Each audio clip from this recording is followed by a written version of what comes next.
What's up, Internet? My name is Lamar Engel, and you are watching The Wine Militia.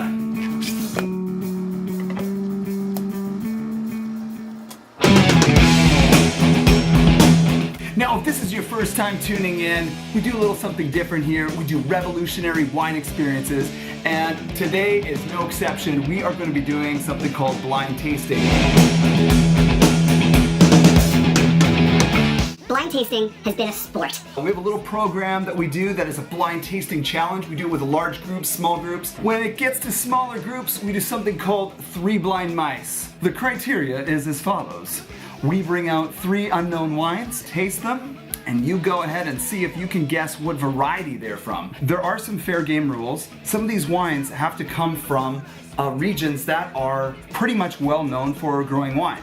I have asked for 3 colleagues of mine in Napa Valley to drop off 3 bottles of wine, masked, uncorked, and ready to go. And I'm a little bit nervous about it because knowing some of my colleagues there, Sean, I know you're watching, they'll probably throw in a wild card. That's kind of nice. That's kind of what we do in our receptions and some of our experiences. We do a nice little twine thingy. You know, wine country it up. And then this one kind of looks like something from the Joker. I don't know. Well, I don't know what that is. And whoever did this one did a bang up job. They decided to put some aluminum foil on this little guy. I also got 3 black glasses because I want it to be fair. I want people to really know that we're trying here. I'm probably not going to get all these right. It's been a while. My palate hasn't been exercised recently, so which I'm sorry to my mentor. You're watching. I'm working on it. Watch out. There are some prestigious tasters out there, obviously in the Court of Masters, some fellow colleagues of mine that can nail these wines just by smelling it, just by looking at it. I need to taste it, I need to put it in my mouth, I need to look at it, and it becomes very difficult out of the 7,000 plus great varieties that are out there on the planet, especially if we don't know much about them. Now, blind tasting relies on quite a few different parts of your senses. You obviously have your eyes, you can see the color of the wine. We also have the nose that will smell and pick up a lot of different aromas and flavors. It will fire off messages to your brain that will tell you if you've had it before or if it reminds you of anything. There are molecules in the wine that are full of proteins, that are full of aromas and aromatic qualities that are volatile, if you will. So when you swirl the wine, when you wake it up, you're really doing something that we call volatilizing the esters. You don't walk up to somebody and be like, hey, you couldn't help to notice you were volatilizing your esters. There's another part of blind tasting that we really rely on, and that is how it feels in the mouth. We call it the mouth feel. We need to see if it has any tactile value to it. Is there texture involved? Is it silky? Is it smooth? Is it sharp? Is it billowy? Is it big? Is it cloudy? Now, some people would just think of that as crazy. And you're probably right. And obviously, the other part of tasting with our mouth is the most important part, your tongue. And your tongue is really unique. It's made up of a lot of different things that we are still discovering to this day. We're finding that taste bud pupillae and receptors are located all over your tongue, even the back of the throat. There are keyhole-like buds shaped only to retain a certain amount of information and flavors as the food crosses your palate, which is incredible because it fires off messages to your brain again to tell you if you like it, if you don't like it, if you've had it before, if you want to keep enjoying it. This is your brain on the Wine Militia. When you pour yourself that glass of wine, you'll notice the aromas and flavors enter through the nose and the mouth, then sending messages to a part of your brain located behind the eyes called the olfactory bulb, which then in turn send new messages to a new part of your brain called the amygdala, which then tells you that you like it or don't like it, and also tells you to keep going or to stop. After the amygdala, the message then gets sent to another part of your brain called the hippocampus. This is like a card catalog of past memories and experiences and helps to tell your brain if it's familiar or not. Maybe your hippocampus is telling you that you are reminded of Grandma's house during the holidays while the fireplace is roaring and Grandma's in the kitchen baking sugar cookies. As you continue to sip and smell that wine, you're getting caught up in something we like to call memory rapture. As the light bulb goes off, your brain is now identifying key components and characteristics of that wine. Congratulations, you have now been officially memory raptured. Every single wine has some sort of a memory component to it. Maybe it's a region that gives me that kind of a memory, or maybe there's a certain type of familiarity of a smell. Say it's like grandma's attic, or the old like instrument cases at school where you'd open them up and you're like, oh my gosh, this wine kind of smells like when I took the flute out of the flute case. I may or may not have played the flute. I know that might make you judge me anymore, but I don't really care. Let's dive in. Okay, come on now. First Memory Rapture, super quick. This reminds me of skateboarding as a kid on the black tarmac, black asphalt, and doing some of those old school. Remember the skateboards that had the bubble on the back of the tail, and you could like grind the curves of the back of the tail against the asphalt? This has a little bit of asphalt, a little bit of that kind of tar-like kind of thing going on. Right out of the gate, I know this is an old world region, and when I say old world, it is a region that was making wine well before the United States, well before North America. It does have some really kind of sharp, dancey, kind of jazzy characteristics on the mouth, in the mouthfeel. But for the most part, it's got a velvetyness in the mid palate sometimes as it finishes that really kind of gives it away. But the sharp punch at the beginning, a little bit peppery, is telling me that it is one region, possibly two regions. It reminds me of some 2014s that I've had, but I think it might be 2013. I'm going to say 2013. It's either a Côte de Rôti or Côte de Rhône, which is in France. So I'm going to say this is a Côte de Rhône. There's something else in there. But Grenache has kind of this like, I want to play him, I want to be as, outspoken as Syrah, but it doesn't because Mourvèdre is there. Going, hey, just chill, let Syrah do its thing. Just let him skate on the half pipe and break his face. It's all good. So Grenache and Mourvèdre kind of stay back and let Syrah kind of come out, looking like a show off. I think this is Côte de Rhône. Oh, cool. Wow, okay, nice. La Grange de Payouget, it's Côte de Rhône. And what did I say? Did I even do a price point? $10 to $12 wine? Oh no. Syrah, Grenache, Mourvèdre, Cinsault, and Carignan. And it's 2014. Ah, my gosh. Okay, so Carignan is a high acid grape that just offers a lot of lift on the wine. Cinsault kind of gives it this like kind of dark matter characteristic to it that is also kind of high acid. This was a warm-up wine. One for me, but I didn't quite get the year and all that jazz. So let's do the Joker wine. Let's see where we're at. Oh, hello. Oh, that's very different. This has more body. This has a little bit more girth to it. Way more fruit component than it does spice. So definitely some alcohol here. This is representing. Wow, okay. As a kid, I loved to play something called Cowboys and Indians. This year, it's politically incorrect. But that's what we did up in Saskatchewan.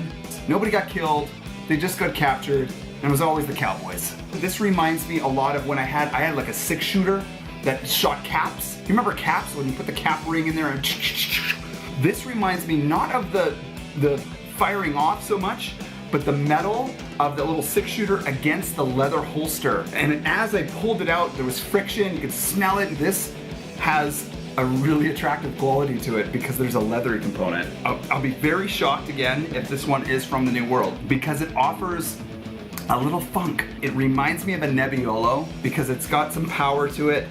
It might be too soft for Nebbiolo. It reminds me of Brunello. Something very Italian about this. And I'm gonna tell you, I honestly am not even sure. I'm gonna throw a curveball out there. I'm gonna say it's like a $20 bottle of wine. Just got such a cool memory to it. So here's what I think it is. I'm gonna say it is Brunello or Sangiovese from Tuscany. Mid to northern, it's almost Etruscan. I mean, when we think of Chianti, which is very much like what this is not Chianti like the cheap wine that you get at some of those really mom and pop Italian restaurants in the United States / Canada. This is Tuscany, like you're coming over to my house and I'm gonna pour this for you because I'm proud of it because my grandfather and his father made it. That's what this reminds me of. I hope I'm right, I hope this is gonna happen. Jump in on this. What is this? What? What the heck is this? Nice. Okay, it says, in Iron Maiden font, you will never guess me. For that, we need to play some Iron Maiden. Run now!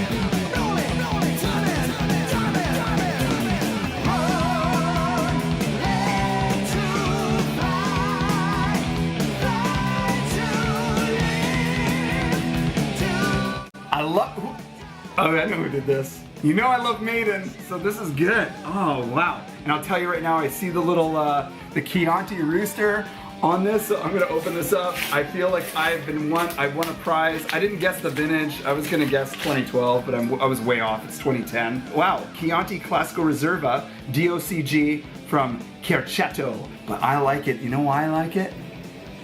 Because there's a unicorn on it. Unicorns are real. Brunello Sangiovese. What? They wrote on the back here, they wrote that it was $15. Wow. The unicorn found in our family coat of arms and our label is a metaphorical guardian of the global legacy of winemaking for Tuscany. I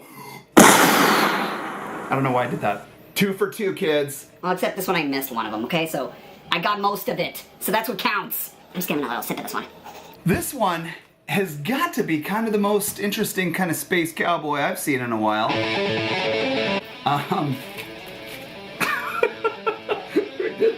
Here we go. So let's dive in. Let's see what we got for this little space cadet.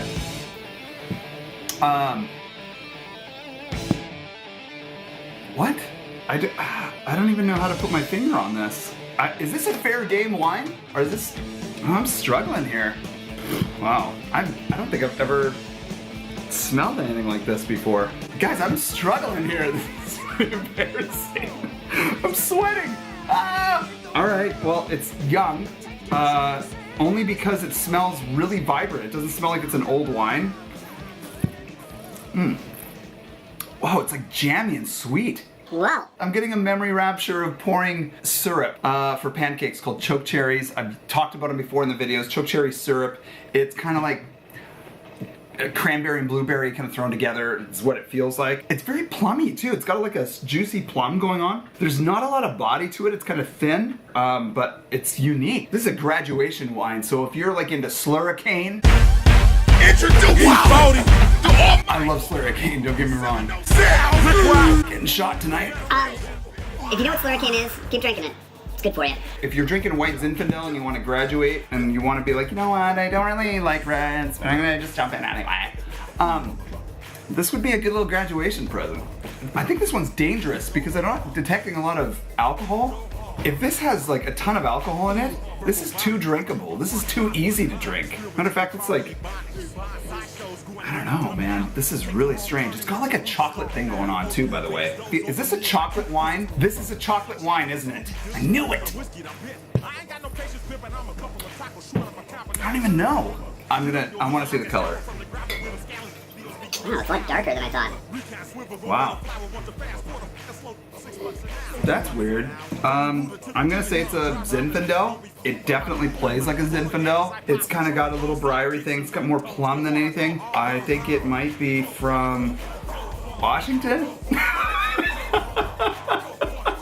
Washington? Love you, Woodinville. Representing, hopefully. I think it's 2014.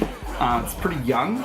I'm gonna say it's an easy 10 bucks. Well, let's unwrap this thing. What? Perfect for baked potatoes later. Come on, seriously? What is this? Oh, it's a Cabernet Sauvignon. If you can read this, this is Ariel 2014 Cabernet Sauvignon. I have no idea where it's from. It says San Jose, California. It also says de-alcoholized. Not funny. Not funny at all. No wonder you could drink a ton of it. This doesn't have any alcohol in it. Come on! Mom, Dad, you guys would like this one. It's actually really good. I'm very surprised by this, but that's why it kind of smelled chocolatey, I think. It's got this kind of like natural mocha shaved. I'm trying now, too hard. That's so weird. 10 bucks, huh? So there you had it, you guys. 3 blind mice. Boom, boom, boom. I got 2 out of the 3 right. One of them shouldn't even count. But I have to tell you, this wasn't an easy task. But I did have to rely on some memories here to kind of help me deduct what regions we were playing with as they were familiar to me. Thank you guys so much for watching. I know this was kind of a trip for some of you. It was for me. I hope you guys loved it. Check out our new website. We got a new website that is cleaner, it's edgier, it's a little bit more relevant. Also, if you like what you see here and you want to inquire about doing an experience maybe at your home or your corporate office party, or you want to come to Napa, or you're in Southern California and you want to play a little bit more, give me a call, you guys. This is what we do. We have way more fun doing it though because there's more people involved and there's actually alcohol in the wines. Thank you guys so much. Enjoy. Dude, seriously? What do you mean what? I just did the video. Dude, you jacked my world. You're a piece of crap. A piece of crap, dude. I gotta maintain some sort of dignity here. I would have loved if it was Manischewitz. All right, I'll bring your guitar strings. Okay, cool.